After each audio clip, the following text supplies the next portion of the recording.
शिवाजी महाराजाचा फोटो मुसलमानांनी देखील लावावा, असा राजा पुन्हा जन्माला येणार नाही महाराज. एक तरणी बांड त्या ठिकाणी मुसलमानाची मुलगी, मी शिवरायांचा विचार सांगतो माझ्या अभंगाकडे वळतो. तरणी बांड मुसलमानाची मुलगी, तिच्या मागं मुसलमानाचे पोरं लागले तिची आबरू लुटण्यासाठी. ती पुढं पळते, हे मागं पळता, ते मोठ्याने ओरडते बचाव, ती ओरडते महाराज एक वेळी करिया दुःखा वेगळे, पण कोणीच तिला मदत करीना महाराज. तिनं म्हटलं जान दो मुसलमान की गल्ली छोड़ के आपण हिंदू की गल्ली में घुसेंगे. ती मराठ्याच्या गल्लीत गेली. तरणी बांड मुलगी, रात्रीचे 12 वाजले होते. तरणा बांड मराठ्याचा मुलगा छत्रपती शिवरायांचा विचार आणि त्यांचा इतिहास वाचत होता महाराज. खिडकी उघडी होती. तो तरुणा एकटाच मुलगा, रात्रीचे 2 वाजले, छत्रपती शिवरायांचं चरित्र वाचतो महाराज. ही मुलगी आली महाराज, त्याने खिडकीतून पाहिलं आणि दाराला आणि आवाज दिला, भाई दरवाजा खोल. शिवरायांचे विचार सांगतो तुम्हाला. त्यांनी दार उघडलं. तो म्हणते मुसलमानाची मुलगी, रात्रीचे 2 वाजले, इतक्या रात्रीची तरणी बांड मुलगी माझ्याकडे कशाला आली. विचार केला त्याने, भाई ओ बहन इधर कैसा आना, क्या कौन है आप, इधर आने का कारण क्या है. बोले भाई मेरी इज्जत बचा, ये आतंकवादी मेरे पीछे लगे, मेरे अबरू का सवाल है, खुदा तेरे को स्वर्ग नसीब करे, मेरे भाई मेरे को बचा. त्यांनी सांगितलं मी मर्द मराठ्याचा मुलगा आहे. बाई ये इकडे. हातात तलवार घेतली आणि ते जे 2 आतंकवादी लागले होते आणि त्यांना मारलं महाराज त्याने. मग त्या मुलीना जावं ना, ती मुलगी तिथंच झोपली त्या पलंगावर.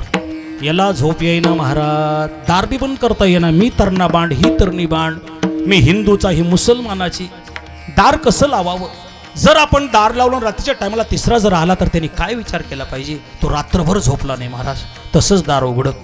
ती मुलगी उठली, सकाळी म्हणली बाबा राजा मी माझ्या घरी जाते. मग त्याने विचारलं तिला, का गं म्हटले तू मुसलमानाची, मी मराठ्याचा. तू 18 वर्षाची, मी 26 वर्षाचा, तुझं माझं त्या ठिकाणी वय सारखं. मग खरं सांग, माझ्या घरामध्ये घुसण्याची एवढी डिशिंग तू कशी केली. तुला माझी भीती वाटली नाही का. मी मराठ्याचा होतो, माझ्या मनात आला असतं मी काही करू शकत होतो, तुझं मर्डर देखील करू शकत होतो मी, पण माझ्यावरती विश्वास तो कसा केला. ऐका ती काय म्हटली, बावळ्या मी तुझ्यावर विश्वास नाही केला. मी ज्या वेळेस कडी वाजवली, अगोदर खिडकीतून डोकून पाहिलं, तुझ्या घरामध्ये छत्रपती शिवाजी महाराजांचा फोटो होता. मी महाराजांच्या फोटोचा आदर केला. ज्या घरामध्ये शिवरायांचा फोटो आहे त्या घरातल्या माणसं दुसऱ्याच्या स्त्रियांच्या आबरूला हात लावणार नाही, हा माझा आत्मविश्वास आहे. हे महाराज, हे हिंदूचे मुलं, सगळ्या धर्माला घेऊन चालणारा, सगळ्या देवता पुढे लिंताने नम्रता होणारा, सर्व जातीला मानणारा धर्म जगाच्या पाठीमाग एकच आहे, त्याचं नाव हिंदू धर्म आहे. आणि भावना प्राधान्य धर्म आहे. मुसलमानाची जमात जर असेल तर हिंदू उभा राहून ऐकल्याशिवाय राहणार नाही, है की नाही. आणि मला आनंद वाटला तळतोय महाराज की आले आले आम्ही मुसलमान, एक मुसलमान धर्माचा मनुष्य मंदिरामध्ये महाराज मी बघितला की कीर्तन ऐकायला आले. याला खास मुसलमान म्हणतात. अरे असे मुसलमान जर कीर्तन ऐकायला गेले आणि हिंदू लोक जमातीची सभा जर ऐकायला गेली इस्तिमामध्ये, ते बांबस्फोट जे आहे ना हे अजिबात होणार नाही महाराज. युती पाहिजे, समाजामध्ये युती पाहिजे महाराज. हो, तेच कुराण मध्ये अल्लाहने सांगितलं, अलिफ लाम मीम जालिकल किताबु ला रैबा हुदल लिल मुत्तकीन लजीना सोर द्या 19 मिम्मा रज़क़नाहुम, सोर द्या. काय कळलं तुम्हाला. कुल औज़ु बिरबिल फलक मिन शर्रि मा खलक मिन शर्रि नफ्फासाति फिल वक़द व मिन शर्रि इजा हसद. याचा अर्थ असा है, ए दुनिया में आने वाले बंदे, ना तो मुसलमान है ना तो हिंदू है, तू एक इंसान है. मैंने दुनिया में तेरे को इबादत करने के लिए भेजा है. देवाने सांगितलं अल्लाह ने कुरान मध्ये, देख मुसलमान, तूने दारू पिया, मेरा नाम लिया, मैं तेरे को माफ कर दूंगा. तूने किसी को गाली दिया तभी मैं तेरे को माफ कर दूंगा, लेकिन तेरे हाथ से अगर किसी का मर्डर हुआ तो मैं कौन से जन्म में तेरे को माफ नहीं करूंगा. ये कुरान सांगते महाराज. अरे एक हिंदू एक मुसलमान, एक हिंदू एक मुसलमान, दोनों का है एक भगवान. एक करे राम राम, एक करे सलाम, एक करे राम राम, एक करे सलाम. एक हिंदू एक मुसलमान, दोनों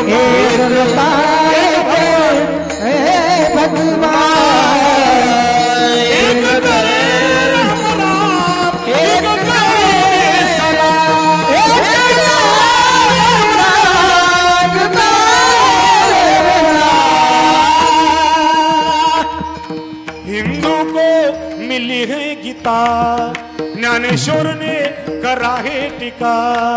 हिंदू मुसलमान, कौन हिंदू कौन मुसलमान, एक राधा ईद मीरा, दोनों ने हरि को चाहा, अंतर क्या दोनों के चाहत में बोलो, एक प्रेम दिवाली एक दर्शन दिवाली। एक नाथ बाबाचं दृष्टांत सांगतो मी माझ्या अभंगाकडे वळतो महाराज।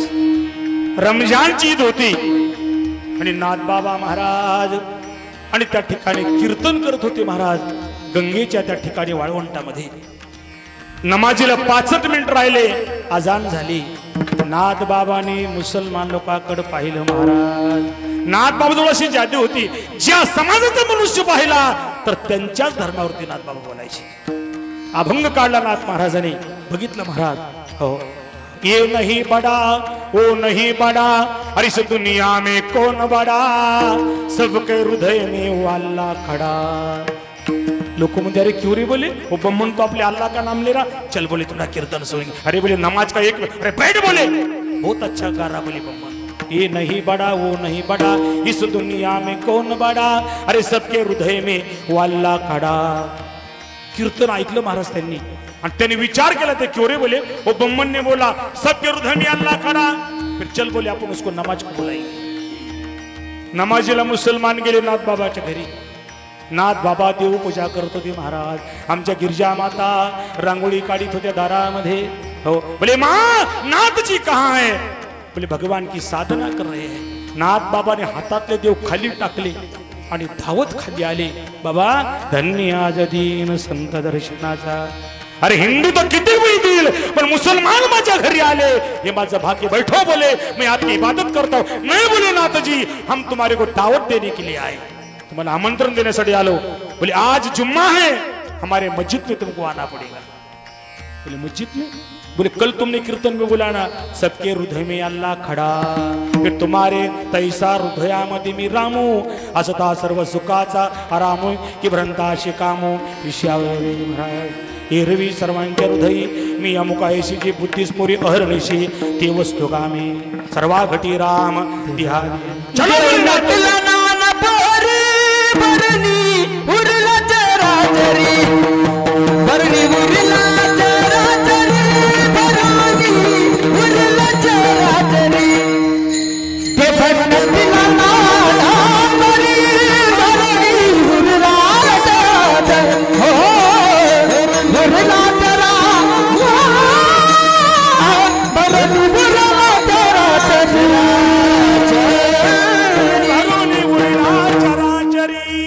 सगळ्या हृदयामध्ये परमात्मा आहे। नाथ बाबा बोले बाबा चलो आगे मैं नमाज पढ़ा। नाथ बाबा खरंच निघाले नमाजीला। हे पैठणच्या ब्राह्मणांनी पाहिलं, बोले बघा नाथ बिघडले म्हणले, आता नाथांच्या घरी कोणी जायचं नाही नमाजीला। नाथ म्हणले का हे काय चाललं तुम्ही, अहो ती मुसलमानाची मस्जिद आहे, तुम्ही नमाजीला चालले। नाही माझा शब्द गेला, म्हणजे मला जावाच लागेल। नाथ बाबा सवळे नसले महाराज, सगळे मुसलमान वाट पाहायला लागले। नाथ बाबांनी काय केलं, पहिलाच पाऊल त्या मस्जिदीमध्ये टाकला। नरी नारा नरी नारा नरी नारा नरी ना नरी ना नरी ना नरी नरी काय सुंदर वाजवणारे गाणारे महाराज, काही म्हटलं तर ते म्हणतात महाराज। धन्य संताची भूमी महाराज। नाथ बाबा या गावाला येऊन गेले। मी तर म्हणतो या गावाची माती पांडुरंगाची शपथ आपल्या कपाळाला जरी लावली तर आपला उद्धार झाल्याशिवाय राहणार नाही। गाव चांगला आहे, काय म्हणतो मी, सप्ताह चांगला आहे, गाव चांगला आहे, पण गावातले माणसं कशी आहे हे मला सांगता येणार। प्रथमच मी या गावाला आलो, पण एक मला या गावचं आवडलं की तरुण तडफदार पोरं सप्त्यामध्ये महाराज। म्हाताऱ्याचं कामच नाही सप्त्यामध्ये, अजिबात नाही बाबा। मला म्हातारे माणसं पाहिले की डोकंच उठतं माझं। हो ते आता त्यांनी सप्ते धरले, त्यांचं जुनं रेकॉर्ड जर काढलं ना, इथं बसू द्याची लायकीचे नाही। हा भाग्यवंत छंदमानी कोडकानी ऐकते, आणि तरुण माणसं असल्यामुळं एवढा तरुण सप्ताह आहे महाराज। हा काय सांगतो तुम्हाला, गावगाव आम्ही पाहिलं। हो 5 रुपये वर्गणी देऊ, अरे जेवायला सगळं घरदार येऊ, शेवटच्या दिवशी हिसाब घेऊ। आता महाराज केवढे टप्पूचे टप्पू आहे, तुम्हाला एक एक एकर वावर विकावं लागेल. मीच फक्त थोडा कमी याचा आहे. उद्यापासून धडाकाच आहे महाराज, काय सांगू तुम्हाला. हा हो काय सांग, कमाल आहे तुमचे एवढे मोठे कार्यक्रम ठेवायचे महाराज. हो एकच तुमच्या पुढे मला मुद्दा मांडायचा आहे की तरुण पाहिजे महाराज. तरुणा भागे वळता,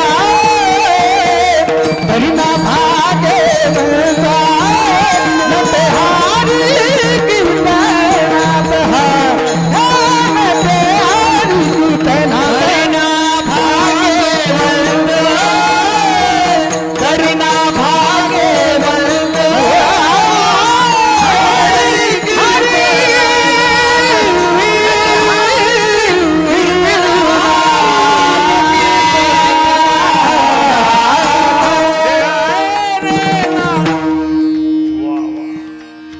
गाणारे जर असले, मला वाटतं लो स्पीकरला सर्दी झाली का काय झाली, राम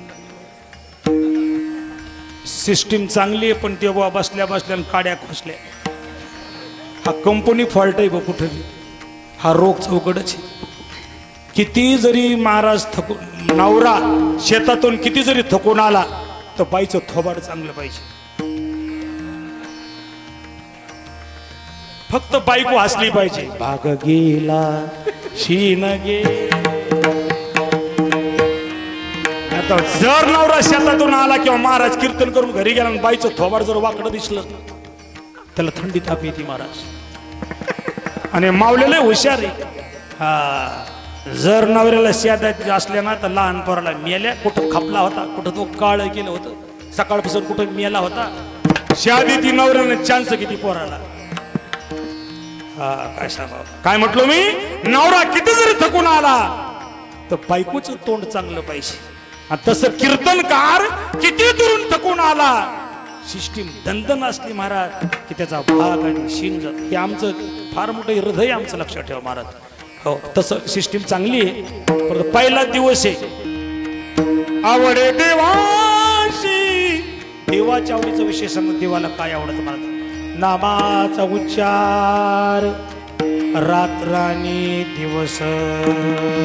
आता काही लोक म्हणते नाथ महाराज तुम्ही आम्हाला म्हणता रात्र दिवस देवाचं भजन करा, आम्हाला शेतात जावं लागतं, आमच्या मागं काम आहे, ड्युटी आहे, रात्रंदिवस भजन करायला आम्हाला कुठं वेळ आहे. आता मला तुम्ही सांगा, हाताने तुम्ही द्याघ्याचं काम करा, पायाने चालायचं काम करा, कानाने ऐकायचं काम करा, डोळ्याने पाहायचं काम करा, थोबाडाला काही काम आहे. ही घेई माझे वाचे गोड नाम विठोबाचे. महिलांनो तुम्हाला मी मंत्र सांगतो, जर ज्या बाईचा नवरा भांडकुदळ असला समजा, तर त्या बाईला असं ज्यावेळेस त्या ठिकाणी तुम्ही स्वयंपाक करता, उंडात त्या ठिकाणी तिमताना श्रीराम जय राम जय जय राम, हे रघुनंदन जय सियाराम, श्रीराम जय राम जय जय राम असं नामस्मरण करून जर तुम्ही पीठ मळलं उंडा आणि ती पोळी जर तुमच्या नवऱ्याच्या खाण्यामध्ये आली तर काम क्रोध लोभ मोह माया त्याची नष्ट होतात. जैसा खाओगे अन्न वैसा बनेगा मन, जैसा पिओगे पाणी वैसी बनेगी वाणी. कल्पना करा, नामामध्ये फार महाराज इतकी महती आहे की नाम भगवान परमात्माचं एक साधन आहे आणि त्या नामाचं एवढं काय अधीर, करोडो तुमचं पाप असू द्या पण एक नाम त्या पापाचं दहन करतं महाराज. तयाच्या चिंतने तरतील दोषी जळतील राशे पातकाच्या. आणि देवाला नामधारकच आवडतो. अर्जुनाने देवाला विचारलं एक वेळेस, देवा मला एक विचारू का? मला विचार ना अर्जुना, खरं सांगशील का? म्हणले देवा. म्हणजे सांग अर्जुना काय? मग अर्जुनाने सांगितलं, देवा खरं सांग तुला कोण आवडत? हो आता देवाला किती बायका होत्या बरं ते जाऊ द्या, खरं सांगा इमानदारीने बालाजीच्या दरबारामध्ये मी तुम्हाला विचारतो, तुम्हाला घरात कोण जास्त आवडत? कोणावर प्रेम करतो जातो तुम्ही? बहीण आवडती का आई आवडती का भाऊ आवडतो? कोण आवडतो? तुम्ही माझ्यासारखे संन्यासीचे काय बोलत का? कोण आवडतं सांगा बरं? हा बायको आवडती. बरं खरं सांगा, जितकी बायको आवडती तितकी आई आवडते का? हो, जितकी बायको आवडती तिच्यापेक्षा माणसाला चौपटपटाने भगवान आवडावा अर्जुनाला भगवान म्हणता, अर्जुना तू खरं बोलला, मला 16,108 बायका आवडत नाही. अर्जुना मला भक्ताशिवाय जगात कोणी आवडत नाही. तर अर्जुनाचा विश्वासच बसना. म्हणजे देवा तो काही बोलतो. एक दिवस देवाने परीक्षाच पाहिली अर्जुनाची. अर्जुन भगवान कृष्ण परमात्मा रणगणामध्ये गेले, भगवान सारथी झाले, अर्जुन मागे बसला आणि भयानक जंगलामध्ये गेल्याच्या नंतर भगवान म्हणे, अर्जुना आपण इथे थांबू. तो रथ झाडाखाली थांबवला आणि अर्जुनाला त्या ठिकाणी तहान लागली. महाराज कल्पना करा. हो, अर्जुन म्हणतो, कृष्णा मला खूप तहान लागली. भगवान म्हणले, अर्जुना तू झाडाखाली बैस, मी आत्ता पाणी घेऊन येतो. देव गेले पाणी आणायला आणि अर्जुनाने काय केलं, अर्जुनाचे पाय दुखा लागले. अर्जुन म्हणतो, सुभेद्रा या टायमाला तुझं असती माझे पाय चेपले असते. ते देवाने ऐकलं. महाराज देवाने काय केलं, अर्जुनाच्या बायकोचं रूप घेतलं. कल्पना करा. आणि ताबडतोब तिथे गेले. ग कशाला आली तू, तू तिकून येईन ना. मला ते तिकडच बसला. मला पाय दाबले, पाणी दिलं आणि भगवान अर्जुन म्हणतो, सुभेद्रा या वाटाने जाऊ नको, तो कृष्ण येईल तिकून. मी तशी जात नाही म्हणले, तुमच्या हातातली अंगठी द्या. तशीच त्या अर्जुनाने अंगठी काढली आणि त्या सुभेद्राच्या हातात दिली. ताबडतोबच देव आले. अर्जुना म्हणजे काय, अरे मला थोडा बयासारखा आवाज आला. कोणासंग बोलत होता. म्हणजे देवा तुला येड लागलं काय, तुला बयाचा आवाज नाही याचा तर कोणाचा आवाज येईल, तुला 16,000 बायका म्हणले. नाही रे मला असं वाटतं. नाही मला देवा मी कोणालाच बोललो नाही. बरं मला काय हरकत नाही.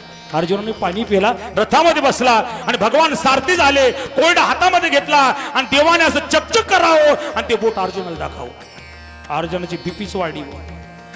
अर्जुन काहीच बोलना. देव म्हणले, अर्जुन काही तब्येत बिघडी काय. मग एकदमच खटकन करून गपचूप झाला. नाही म्हणजे देवा काय नाही, पण म्हणले देवा मी तुला विचारू का रे, तुला कोणी वाटान भेटलं होतं का. याला वाटतं बहीण भेटली असं सांगते तेच नाही म्हणले, असं का विचार नाही, असं उगाच विचारतो म्हणले. अर्जुन रथातून उडी मारली, घरी गेला. ए सुभद्रा ती अंगठी आणि इकडं. कुठली अंगठी, 1,00,000 दारू पिऊन आले का. अगं तुझ्या हातात अंगठी दिली मला, मी कुठं आले. देवाने अंगठी काढली महाराज आणि अर्जुनाच्या सांग म्हणे, अर्जुना आता मला कोण आवडत. म्हणून सज्जना हो, अरे एकदा जर तुमच्या बायकून लग्नामध्ये तुमचं नाव घेतलं, तुम्ही मरेपर्यंत तिला सांभाळता. जे देव जे बायको जशी जशी म्हणली तशी तशी ऐको. आणि लज्जा ना देखे परापोवाद नाही की मला सांगा, चित्त श्रीचे न चंदनाचे जैसे माकड गारुड्याचे जैसे होय. कल्पना करा, एकदाच नाव घेती हा जागेवर टाईट होतो बा. फक्त बायकून नाव घेतलं. पण गाढवा त्यानं एकदा तुझं नाव घेतलं, मरूस तर तुला बैल केलं. त्यानं एका जन्माची अडचण दूर झाली. किती मारू द्या पण बाई नवऱ्याचंच नाव घेते. नवरा बायकोची भांडणं झाली, असे भांडणं हो नाही म्हणा, पण नवरा बायकोची भांडणं होतात. आणि ज्या घरात नवरा बायकोची भांडणं नाही, देवा शपथ ते नवरा बायकोच नाही. भांडणं व्हायला पाहिजे, पण कशी भांडणं. आणि एक तुम्हाला सांगतो, माणूस किती जर शान असेल तर शहाण्या माणसानं नवरा बायकोच्या भांडणामध्ये कधी जाऊ नये. मी एका गावाला गेलो कीर्तनाला आणि बोलता बोलताच नवरा बायकोची भांडणं मारत. कशाला सांगता, ती बाई अशी शेदायला लागली, तुम्हाला लाज वाटत नाही, गळ्यात माळ घातली. महाराज घरी आले तरी चरचर करता, माझा अपमान करता. आता तुमचा लय तरा झाला, आता मी राहतच नाही, चालले म्हणले, मी राहणार नाही. अगं हाट म्हणले राहणार नाही. तिला कपडे गिपडे भरली, बॅग भरली, धाड धाड धाड धाड बाईनं रेल्वे स्टेशनचा रस्ता धरला. मी म्हणलं बाबा ती चालली ना, गपची बसा मारा. अरे जाय ना बाबा, तुम्ही गपची बसा मारा, तुम्हाला नाही माहीत. तो जसं मागं मागं मागं गेला, ती पुढं हेव मागं, ती पुढं हेव मागं. गाडी तितक्यामध्ये आली आणि ती बाई धडकन गाडीत बसली. 5 मिनिटं होती गाडी धकायला. ह्यो बी आला त्या खिडकीजवळ. ते म्हणतो जरा तब्येतीची काळजी घेत जा बरं का. ते म्हणले नाही बा मग काय नाही, पण तुम्हाला भाकर करता येत नाही, काय नाही, तुमचं कसं व्हावा, मला चूल पेट देत नाही. त्याला मग मी कसं करून घेईन, शेजारणी करून आणि पण डोक्याची गोळी घे, जास्त काम न करू जाऊ. म्हणजे बाई मग काही नाही, पण तुमची लईच मला चिंता वाटते. मग ते म्हणतं जावा, असं काही तारीख आहे का. म्हणजे नाही, उतर खाली. उतरले चालले. नवरा बायकोच्या भांडणात पडूच नाही. नवऱ्याने बायकोला मारलं आणि बाई म्हणजे उद्या सकाळी मेल्या मी चूल पेटणार नाही. तो एका कोपऱ्यात आणि ही एका कोपऱ्यात. हो, आता याला वाटलं आता मला कोण, मी कधी बोलणार नाही, मरेल पण तुमचं नाव घेणार नाही. तितक्या